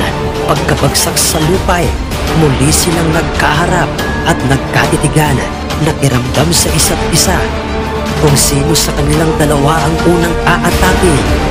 Nang puntong yun, Sir Jess, ay kumunot na ang balat sa noo ng matandang si Mang Baltasar, at parang nagtataka ito sa mga nangyayari sa dalawang nagsasalpukan, na parang ni hindi man lang nahuhulog sa mutya ang gold nila Mang Roger, at para bang walang bisa sa kanilang mga dalang panabong ang kanyang pinakaing mutya sa kanyang alimbuyugin. Maya't maya na rin ang tungga ng tubig na kanilang dala sila Mang Roger sa matinding uhaw at nerbiyos na kanilang nararamdaman, nang bigla na lamang sunod-sunod na nagpakawala ng mabibilis na pagpalo ang gold sa nasabing alimbuyugin. Walang palya ito, Sir Jess. Talsik ang alimbuyugin. Hindi pa nakontento ang nasabing gold. Sinundan niya ito at muling pinalo ng pinalo, napapaa at napapaigtad na ang lahat. Sa tuwing nakikita nilang maya't maya na ang paghugot at saksak ng kanyang dalang tari ang gold sa katawan ng alimbuyugin, wala nang buhay at hindi na gumagalaw ang alimbuyugin. Bago niya ito tuluyang nilubayan, ang kanina'y nakakatakot na hitsura ng alimbuyugin ay nagigisa ng kaawa-awa, dahil naghihingalo na ito, at maya't maya na ang kanyang ginagawang pagpukasara ng kanyang sariling tuka. Samantalang halos manlaki naman at hindi talaga makapaniwala si Mang Baltasar, dahil idineklara na ng sentensyador na panalong muli sa ikalawang pagkakataon sila Mang Roger. Hindi na mapakali ang matandang si Tatang Baltasar, at nagmisto na ng papel na nilukot ang hitsura nito para na itong natatai. Ganoon din ang mga kalalakihang kasama nito at hindi nila inaalis ang tingin sa kanilang direksyon. Hanggang sa pagkatapos na maiabot sa kanilang muli ng sentensyador ang pangalawang bihag na alimbuyugin, ay muling sumenyas ang matanda sa kasama nitong may hawak na isa pang bayong na parang sinasabi nitong ilabas na ang pangatlong pambato nila. Mabilis naman siya nitong tinugon at kanyang inilabas sa isa pang bayong ang isang panabong. Isa pala itong hiraw. Kakaiba ang kulay nito. Pinaghalo itong puti at itim. Batik-batik ang balahibo nito. Matangkad, malaki at masasabi talagang sanay na sanay ito sa salpukan. Ito na mga iho, ang huling panabong ko. At ito na rin ang magpapahiya sa inyo. Iritado at pasigaw na wika ng matanda sa kanila habang hawak nito ang panabong na isang hiraw at iniaangat ng kanyang kamay. Sus, tarihan nyo na yan at lagyan ulit ng mutya nang magkaalaman na. Pabulong na pagkakasabi sa kanila ng antingerong si Mang Mando. Muli na naman itong umusal at nagbigkas ng mga kataga o mga orasyong pangontra sa mutyang ikinakabit ng matanda. At kagaya ng kanyang naunang ginawa niya yon ng pasimple at hindi halata. Pagkatapos ay pinisil-pisil niya ang paanan ng nakahanda ng panuksukan. Nag-antanda muna ang antingero at ipinikit ang kanyang mga mata habang pinipisil-pisil niya ang paanan ng nakatalikod na panuksukan, ang paanan na kanyang pagkakabitan ng tari. Pasimpleng muling ibinaling ni Mang Roger ang kanyang paningin sa direksyon nila Mang Baltasar at kagaya ng naunay, yun at yun pa rin ang nakita niyang ginawa nito sa kanyang panabong na isang hiraw. Ngunit ng puntong yun, Sir Jess, ay nakita niyang inubos na nitong isinubo sa kanyang hiraw ang lahat ng kiniskis na buto ng sanggol na nasa maliit na botelya.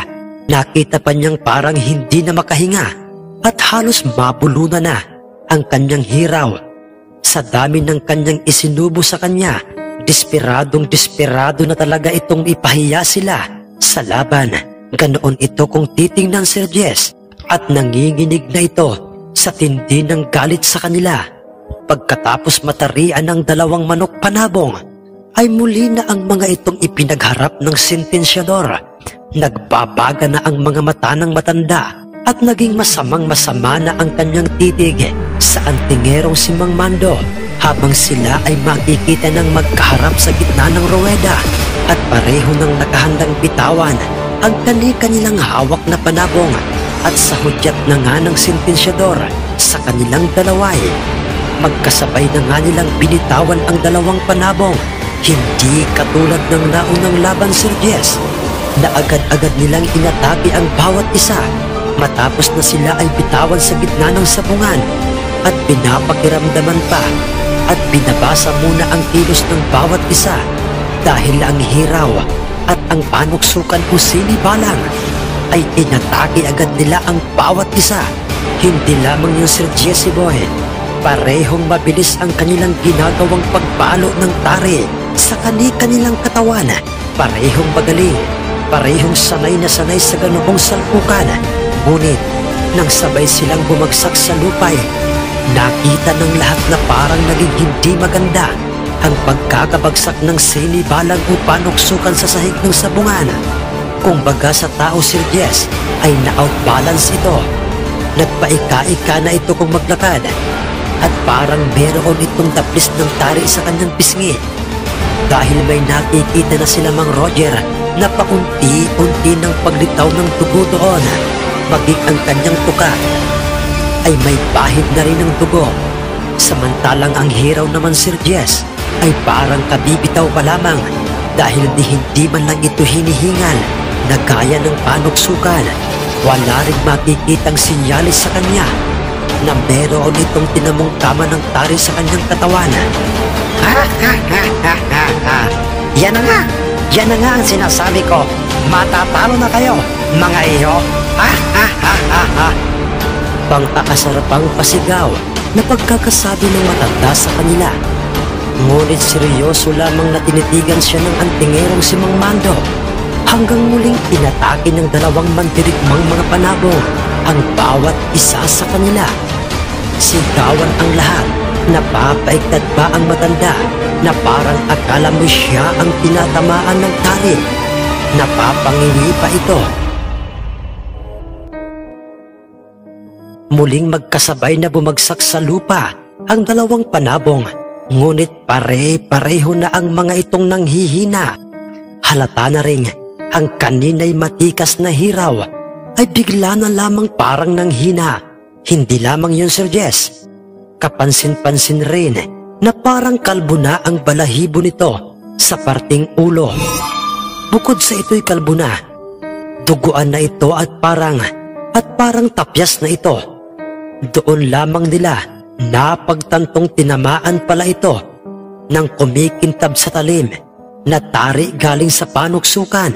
Muli na namang kinakitaan ng pagkadismaya at gigil ang matanda sa galit sa kanila nang magkasabay itong kinareho at pinagharap ng sentensyador, dahil kahit anong gawin ng sentensyador na gumanti ng tuka sa panuksukan ng hiraw ay talagang ayaw na nitong tumuka.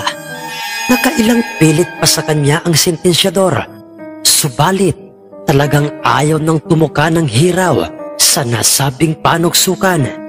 Sa halip ang ginawa ng hiraw ay humuni ito ng Panalo ang panuksukan. Halos gumulong-gulong sa sahig ng sabungan ang tatlong sinamang Roger dahil sa idiniklara na nga ng sentensyador, at kanya pang iniangat ang panuksukan kung saan ang tinamong sugat ng panuksukan ay puro daplis lamang pala sa kanyang katawan. Halos yakapin na nila ang antingerong si Mang Mando sa sobra-sobrang pasasalamat nila dito. Ganoon naman talaga, Sir Jess, ang pakiramdam kapag ikaw ay mahilig sa sabong o isang magsasabong. Walang mapaglagyan ang saya. Nasa ganoon silang sitwasyon nang bigla na lamang, Mga hinayo pa kayo! Ano ba ang ginawa nyo? Bakit pati ang aking hiraw na kinakatakutan ng lahat ng mga dayong magsasabong dito ay nagawang gapiin ang walang kahirap-hirap ng inyong walang kwentang panuksukan, ha? Sumagot kayo! Pastilan kayo, letse! Ang nanggagalaiti sa galit na pagkakasabi sa kanila ng matandang si Mang Baltasar habang nasa kanyang likuran ang kanyang mga kasamahan. Mga pare, ihanda niyong maigi ang inyong mga panabong. Ang pabulong na wika sa kanila ni Mang Mando bago niya ibinaling ang kanyang paningin sa nag-aalborotong matanda. Huminahon lamang po kayo, Tatang Baltasar. Wala po kaming ginamit na mutya. Nakita niyo naman po, di ba, kung papaanong umatake ang inyong hiraw kisa sa aming panuksukan. Yun nga lang, ay natsambahan siya ng panuksukan. Sagot sa kanya ni Mang Mando, Wag na! Wag mo akong ginagago, iyo! Masama akong magalit, iyo! Baka kainin ko ang inyong mga lapang loob. Sa sinabing yun ng matanda, nangilabot sila Mang Roger nang biglang may nagsalita ng pasigaw ng isa sa mga taga roon. Sige, pagpistahan na natin ang kanilang mga lamang loob. Total, piyesta naman sa ating baryo, di ba? Ha ha! Ang sinabing yon ng isa sa mga naroon ay sinundan din at ginaya na rin ng lahat ng mga naroon. Gustong-gusto nilang patayin sila Mang Roger at pagpistahan ang kanilang mga karne. Sandali, humidahon lamang kayo. Ang putol sa kanila ng sentensyador, dahilan upang tumahimik ang mga ito. Benedicto, anong ibig mong sabihin, ha? Huwag mong sabihin kinakampihan mo ang mga tukmol na ito. Tama ba ako, Benedicto? Ang tanong ng matanda sa sentensyador kung saan yun pala ang pangalan nito. Oo, Mang Baltasar. Dahil di ba mayroon tayong usapan? Hindi tayo kakain ng karne ng mga ordinaryong tao, maliban na lamang kung siya'y isang antingero. Nagitla si Mang Mando nang kanyang marinig na sinabi yun ng sentensyador. Anong ibig niyong sabihin? Totoo palang mga aswang kayo? Ang nangangatal na tanong sa kanila ni Mang Roger. Oo mga chong, huwag kayong mag-alala. Makakaalis kayo ng ligtas dito. Ako na ang bahalang magpaliwanag sa kanila. May paniniyak na wika ng sentensyador sa kanila. Teka lang, bakit parang ayaw nyo sa antingero? Nauutal ding tanong sa kanya ni Mang Ensyong. Dahil ang mga antingero mga chong, ang umubos sa aming mga lahi sa lugar na aming pinanggalingan at sa aming mga ninuno. At mga tayo lamang kami sa baryong ito. At ang mga naunang naninirahan dito noon ay ang mga sinaunang lahing aswang. Halos nanlaki ang mga mata nila Mang Mando nang kanilang marinig yon na sinabi ng sentensyador, dahil sa noon lamang nila narinig ang kwentong yon. At hindi niya alam kung sinong mga antingero ang binabanggit ng sentensyador na umubos sa kanilang mga naunang mga namayapang mga ninunong mga aswang. Mang Baltasar, hayaan na lamang natin silang makabalik ng ligtas sa kanilang sariling baryo. Basta mga chong, sana'y ikipot nyo ang inyong mga bibig sa mga katotohanang inyong narinig ngayon, ang paalalang wika sa kanila ng sentensyador. Pasalamat kayo mga iho, dahil mukhang hindi pa ninyo oras. Ang asik pa sa kanila ng matanda, inihakbang na nga nila ang kanilang mga paa, palabas at papalayo ng sabungan, at nang siguro'y may ilang distansya na ang layo nila sa sabungang iyon, nang biglang, Sandali! Sandali lamang! Sandali lang! Magkakasabay silang lumingon sa direksyon na pinanggagalingan ng tinig na iyon, at nakita nilang agresibong nakatitig sa kanila ang isang mamang nasa labas ng bakod. Ang magtataring yan, Benedicto, ay isang antingero. May diin at direktang wika nito, sabay turo sa direksyon ng antingerong si Mang Mando. Ihanda ninyo ang mga sarili nyo at huwag na huwag kayong hihiwalay sa akin. Ang pabulong na pagkakasabi ng antingero kina Mang Roger. Paano mo nasabing isa siyang antingero, Mang Tasyo? Ang paniniyak na wika ng sentensyador sa mamang nagsabing isang antingero si Mang Mando.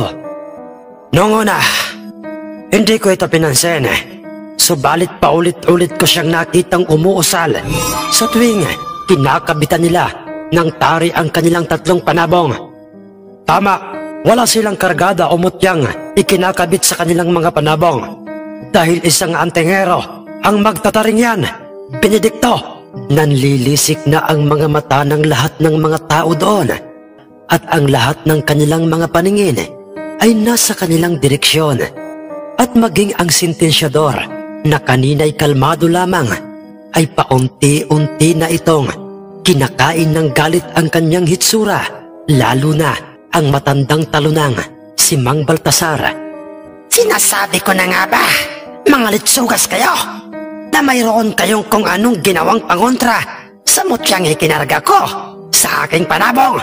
Pero, di bali na, panalo pa rin kami dahil pagpepiestahan namin ang mga lamang loob nyo. Ha ha ha ha ha ha ha. Ang wika sa kanila ng matanda. Huwag na huwag kang magpapakasigurado, Mang Baltasar. Dahil kung totoo ngang antingero ang lalaking yan, ay hindi siya basta-basta. Wika sa kanya ng sentensyador. Totoo ba ang isa kang antingero?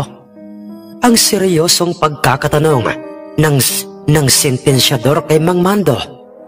Totoo yun, pero hindi ako kabilang sa mga antingerong sinasabi mong pumaslang sa inyong mga kalahi. Sagot niya sa kanya. Kung ganoon, totoo nga palang isa kang antingero at wala akong pakialam kung ano at saang lahi ka nagmula, dahil iisa lang ang tinitiyak ko ngayon, at yon ay mamamatay kayong lahat. Mang Baltasar, atakihin niyo sila!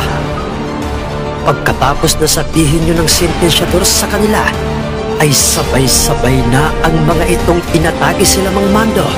Nagkaroon ang mga ito ng mga nakakatakot na mga hitsura. Anyong tao pa rin ang mga ito kung titingnan.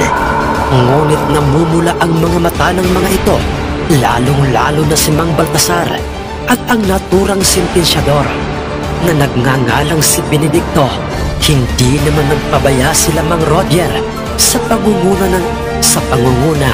ng antingerong si Mang Mando, ay nagunahan na nga silang kumaripas ng takbo. Mabuti na lamang at malayo sa mga kabahayan ang pwesto ng sabungan, kung kaya sa bundok o sa mga kakahuyan ay doon na sila nagpasyang tumakbo upang makalayo sa mga aswang ng baryong yon. Kitang-kita nila, Sir Jess, kung papaanong tumalon-talon na parang mga aso at mga unggoy ang mga aswang na nasa kanilang likuran.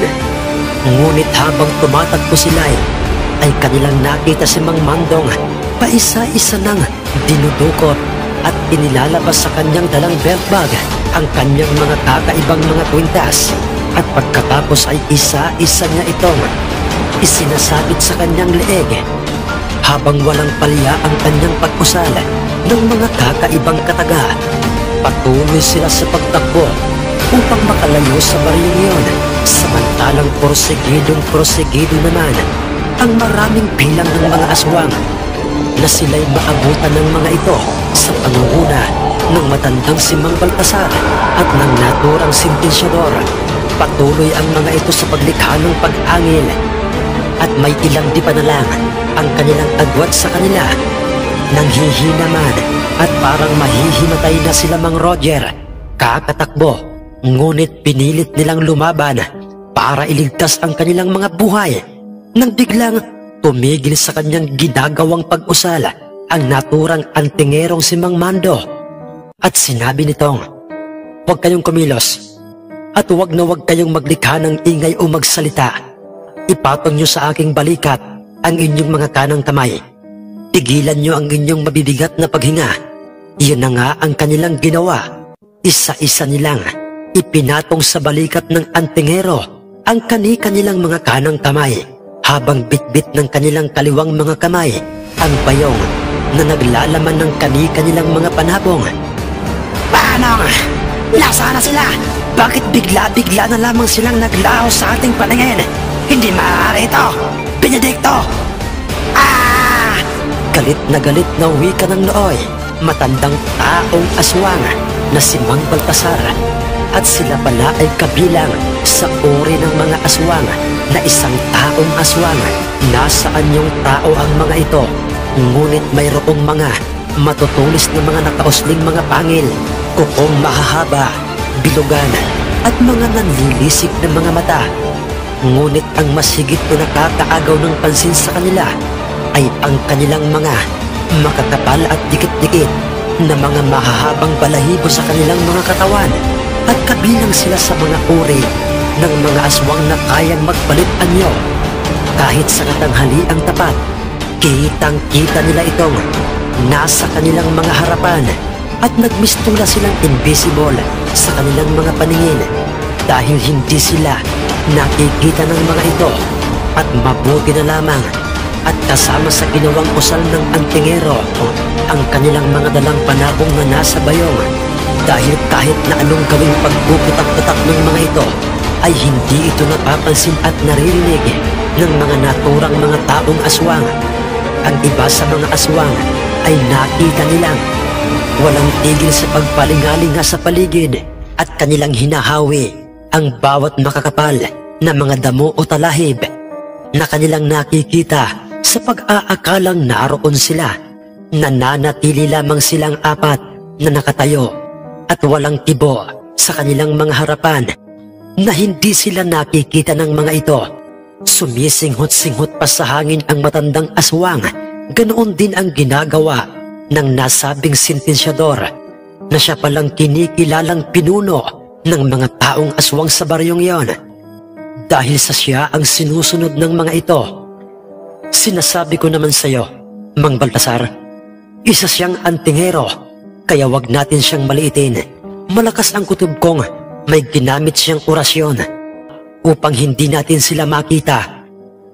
Hindi lamang yon, natitiyak kong kalahi siya ng mga antingerong pumatay sa ating mga kalahi. Pagalit na pagkakasabi ng sentensyador sa matanda, kinabakasan naman ng matinding galit at panghihinayang ang nasabing matandang aswang dahil nabigo silang katayin silang magkukumpare. Bumalik na tayo dahil nasisiguro kong hindi na sila babalik pa dito. Tayo na! Sa sinabing yun sa kanila ng sentensyador, ay nakita nila ang mga itong pabalik na sa kanilang mismong baryo. Palingalinga pa sa kanyang likuran habang naglalakad at banaag talaga ng matinding galit sa kanila at labis-labis na panghihinayang ang naturang matandang aswang hanggang sa ang mga ito'y tuluyan na ngang nawala sa kanilang mga paningin. Pinakiramdaman mo ng taimtim ng antingero ang aura ng mga aswang kung ang mga ito ay tuluyan na ngang nakalayo sa kanila at ng kanyang matiyak na wala na at malayo na ang mga ito'y saka na siya umusal ng mga salitang pampawalang bisa sa kanyang ginawang mataas na uri ng orasyong sa bulag. Pagkatapos ay nagpatuloy na nga silang naglakad ng kampante at normal na parang walang nangyaring kung ano sa kanila sa sabungan ng mga aswang, at sa halip na sila'y dumaan sa tamang daanan ay lumihis sila ng daan dahil yon ang sabi sa kanila ng naturang antingero. Sumorkat sila ng daan, Sir Jess, pabalik sa kanilang baryo. Ganap ng hapon ng mga sandaling yon at nakakaramdam na rin sila ng matinding gutom habang sila'y naglalakad sa medyong mapuno at madamong kagubatang yon. Nang walang ano-ano'y bigla na lamang nahulog sa isang may kalaliman o lagpas taong hukay itong si Mang Bruno. Dahil sa nagkataong siya ang nasa kanilang unahan, na alerto silang lahat dahil inisip nilang baka isa yung bitag na gawa ng mga aswang. Pumailalim si Mang Bruno sa hukay na parang hukay na katulad sa pinag-uulingan ng bao. Ngunit may napansin sila sa loob ng hukay na yon dahil may nakita silang di mabilang na mga buto at may mga botong galing sa isang sanggol. Mga bungo ng mga tao ang kanilang nakita doon at nagmistulan ng bakla sa kanyang inasal si Mang Bruno ng mga sandaling yon habang siya'y nasa loob ng hukay kasama ang mga naturang mga buto o kalansay.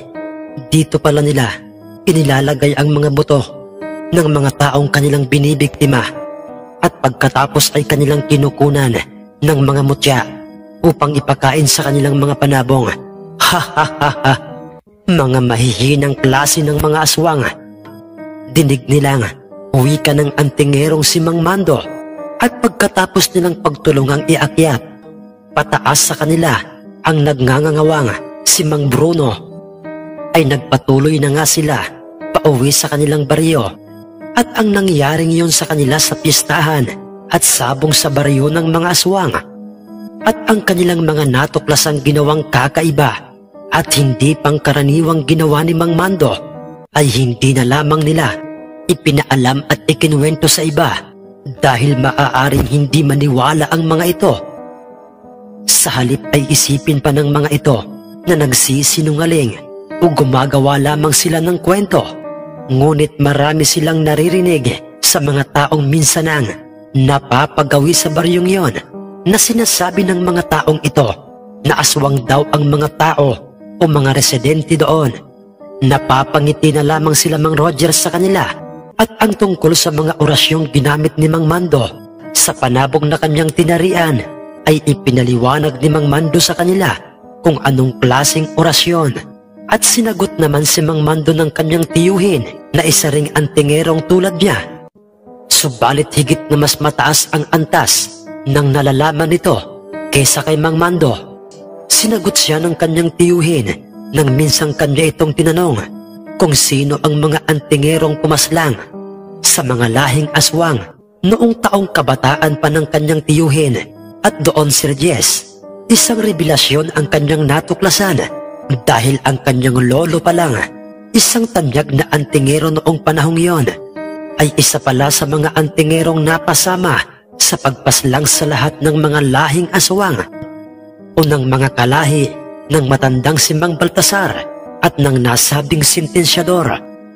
Noong kalakasan pa at nabubuhay pa ang kanyang lolo nga antingero, Sir Jess, minsan pang nakita nila Mang Roger sa kanilang baryo ang kanilang kakilalang nag-anyaya sa kanila.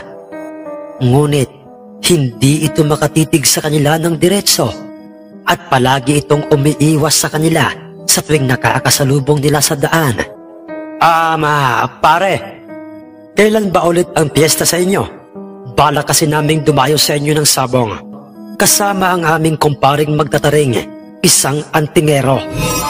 Tanong ni Mang Roger Sir Jess, noong minsang nakita niya at nakasalubong sa daan ang kanilang kakilalang nag-anyaya sa kanila noon sa nasabing piyestahan at sabong sa baryo ng mga aswang.